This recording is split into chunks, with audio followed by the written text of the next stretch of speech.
Ini daun, kemudian ini yang disebut tunas air, kemudian ini yang disebut mata bot.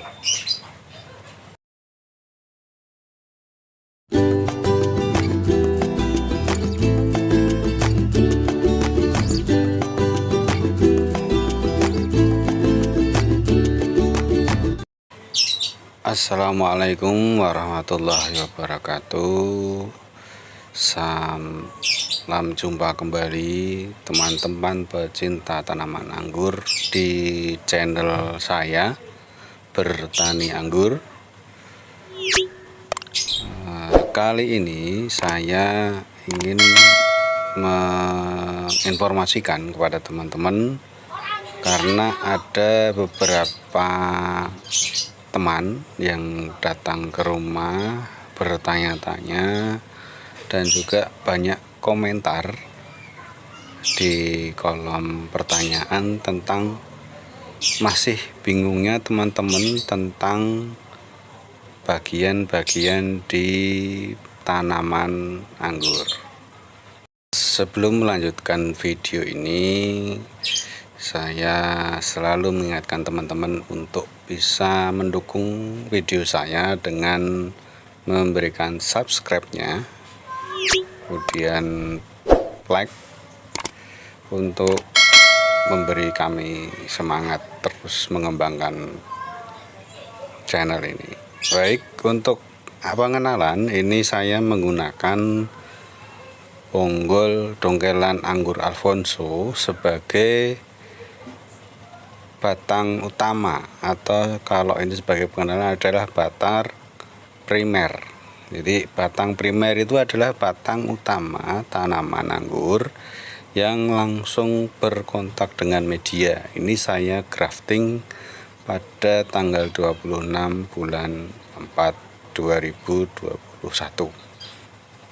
Jadi selalu diingat untuk teman-teman, mana sih bagian primer? Bagian primer adalah bagian yang langsung kontak dengan media. Kemudian apakah sisipan ini juga termasuk primer? Boleh dibilang primer, oke. Dibilang sekunder juga tidak apa-apa. Tapi ini adalah masih termasuk di bagian batang utama. Kemudian mana sih bagian selanjutnya? Nah, ini kalau kita lihat sebagai primer, ya pasti akan terus menuju ke primer.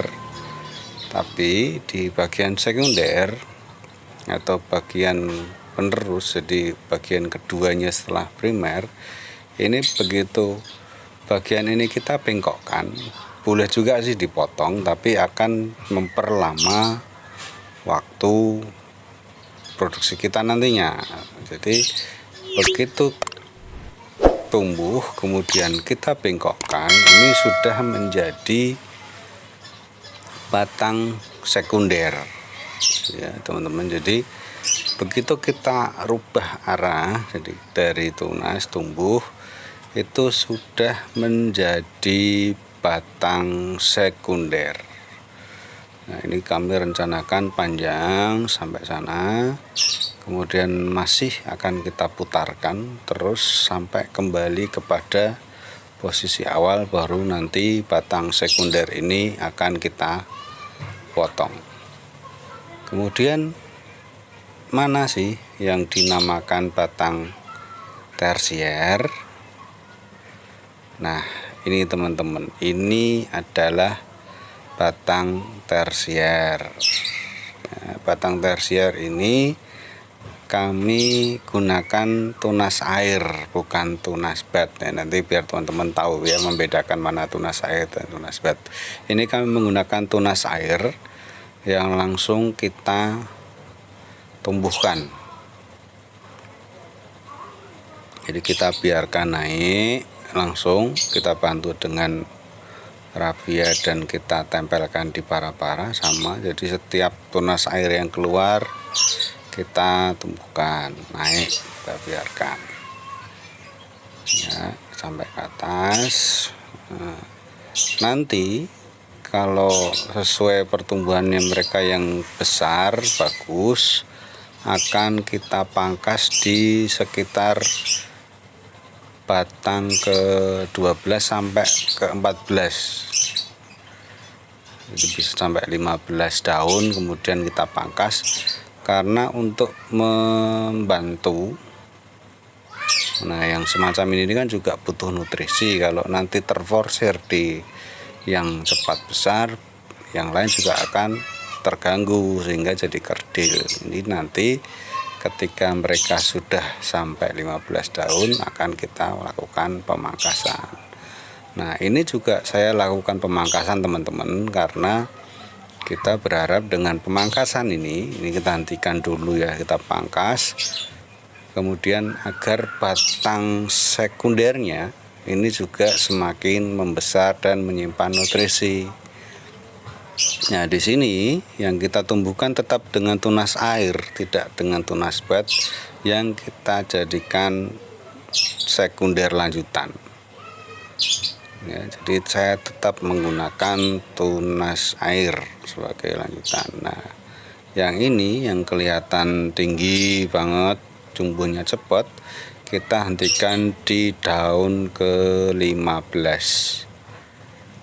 Nah, daun ke-15 teman-teman. Kenapa saya hentikan di daun 15? Ini anggur jenis transfigurasi biasanya bagus tumbuh di bat ke-5 atau ke-6, sehingga bakal buahnya akan ada di bat ke-5 dan ke-6 itu.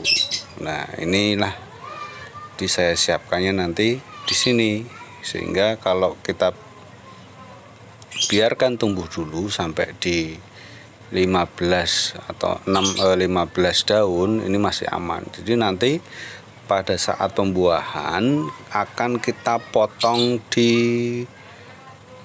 batang ke ruas ya, istilahnya ruas ke-5 atau ke-6, tapi nanti menunggu ketika batang ini sudah ukurannya lebih besar, mungkin seukuran pensil atau lebih besar lagi, dan warnanya sudah coklat tua.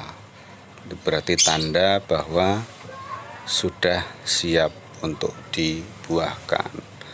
Apakah seukuran segini bisa dibuahkan? Bisa, tapi akan mengganggu produk selanjutnya. Jadi kalau mau keluar bunganya bisa, tapi di tahap-tahap selanjutnya akan jelek nanti kualitasnya. Nah, yang selanjutnya teman-teman bisa membedakan mana tunas bat, mana tunas air. Nah, ini salah satu contoh yang lebih gampang. Jadi karena ini ukurannya lebih jelas ya. Ini batang pohon anggur, kemudian ini daun. Jadi ini tangkai daun. Kemudian ini yang disebut tunas air. Jadi biasanya keluar daun, kemudian tunas air, baru tunas batnya mulai terlihat. Nah, ini yang disebut tunas bat. Ya, teman-teman. Jadi itulah informasi yang biasa sampaikan. Kalau masih ada pertanyaan atau kurang jelas tentang detail informasi yang saya sampaikan, silahkan tulis komentar di kolom komentar, atau bisa pertanyaan-pertanyaan lain juga boleh. Nah, ini saya menggunakan anggur jenis tran. Nah, ada bonus ketika kita grafting kemarin itu sudah dapat bunga satu dan sudah membentuk beri. Ini ukurannya sudah hampir sebesar buah kersen. Nah, ini sih saya anggap sebagai bonus dan tidak kita lanjutkan. Jadi ada beberapa yang kemarin muncul bakal buah disulur, kita potong. Nah, semacam ini nanti kemarin itu keluar bakal buah disulur, langsung kami potong karena kami ingin mengejar pertumbuhan batang terlebih dahulu. Nah, ini bonus buahnya teman-teman ya. Alhamdulillah lah, lumayan sebagai hiburan Jadi ini selain sebagai tes kevalitan buah, juga sebagai penghibur kita, karena kita kalau pengen nanam itu dapat buah itu kan senang. Ya teman-teman, demikian informasi yang bisa sampaikan kali ini. Sekali lagi, kalau ada pertanyaan silahkan tulis di kolom komentar. Selalu ingat buat di masa pandemi ini selalu jaga kesehatan, ingat 5M. Selalu bersyukur, jangan lupa berdayakan pengangguran, tingkatkan ekonomi keluarga. Assalamualaikum warahmatullahi wabarakatuh. Salam satu hobi dari kami, bertani anggur. Sampai jumpa di video selanjutnya.